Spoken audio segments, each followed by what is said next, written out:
Many students at UMass assume that the W.E.B. Du Bois Department of Afro-American Studies and the New Africa House have been here since the creation of the university in 1863. Sadly, most have no idea of the history behind the creation of the department and the historical significance of the creation of the New Africa House. Most are unaware of the battles our predecessors fought in the creation of the program, and that our professors and alums put their bodies and careers on the line to change UMass into the university it is today. Here is their story. The Afro-Am department was created in the midst of one of the most hostile and turbulent times in U.S. history. In 1965, UMass had only about 50 black students enrolled out of a total of 18,000, with the majority of the students being graduate students.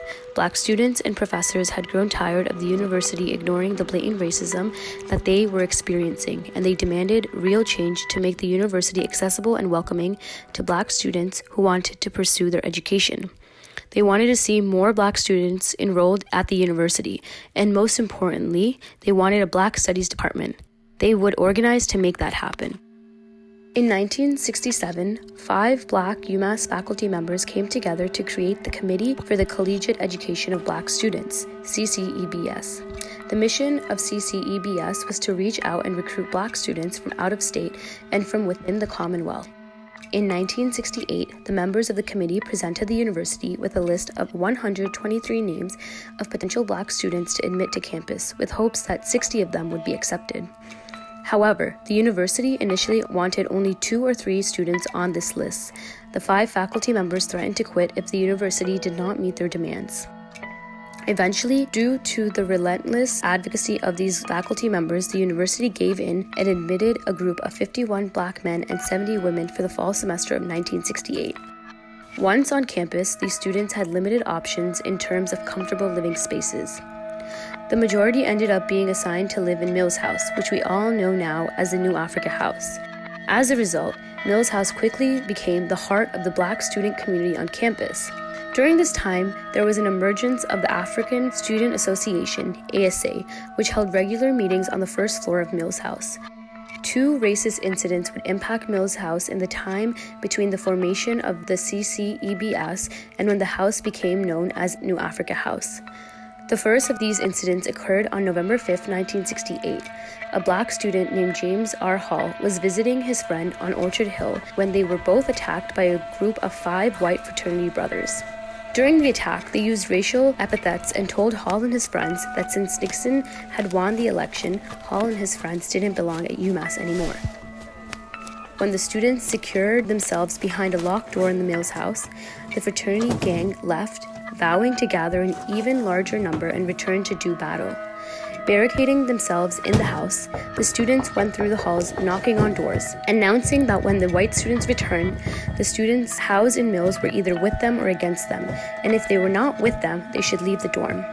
While there were students who left the building, more students joined those in the house, and what began as a defense tactic on the part of the harassed black students turned into a full-fledged building takeover similar to other student-driven action to challenge racism over the nation. The next day, November 6th, an organized march of up to 100 students departed from Mills House headed for Whitmore Administration Building. Upon arrival, these students staged a sit-in protest against the attacks and the systematic racism they faced on campus. The student organizers read a list of 20 demands to be met by the university administration.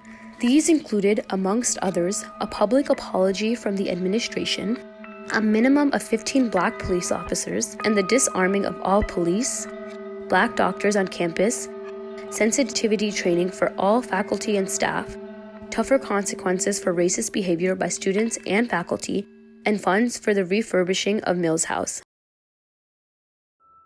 After negotiation with the then UMass president Leaderly, the crowd dispersed. The only demand the university met in full was the allocation of additional funds for the refurbishing of Mills House. They absolutely refused to disarm the police and said since the university police force only consisted of 15 positions, all of which were filled, they could not hire any new black officers. They did, however, agree to hire more black security guards and to provide mandatory sensitivity training to all police and security personnel. UMass went without another major racist incident until 1970.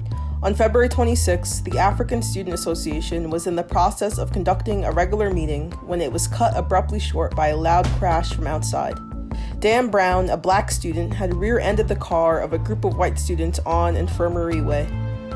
What followed was a heated exchange between the two, which developed into a fistfight with the other passengers joining in. Outnumbered, Dan eventually retreated into Mill's house. Once inside, all the white students who were not willing to fight with them were expelled out of the building. The students remaining moved furniture to create a barricade and began what became a multi-day occupation of Mill's house. The students, again as in '68, set forth a list of demands. This time, they demanded the university create an Afro-American Studies department and establish a Black cultural center on campus. The following days would be an intense series of negotiations between the Mills House occupiers, Black faculty, university police, and administration. Eventually, after a 5 a.m. emergency meeting, Dean Fields agreed to have the building vacated and shut down as a dormitory by the end of the month and reopened as a Black cultural center.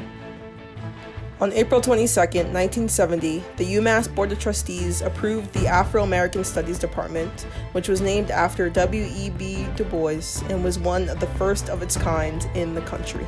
Engaging with the story of New Africa House's heritage as Mills House is important to the overall history of student organizing on campus. Organizing on college campuses against racial and ethnic discrimination was something student organizers did throughout the nation at the time of the Mills House protest.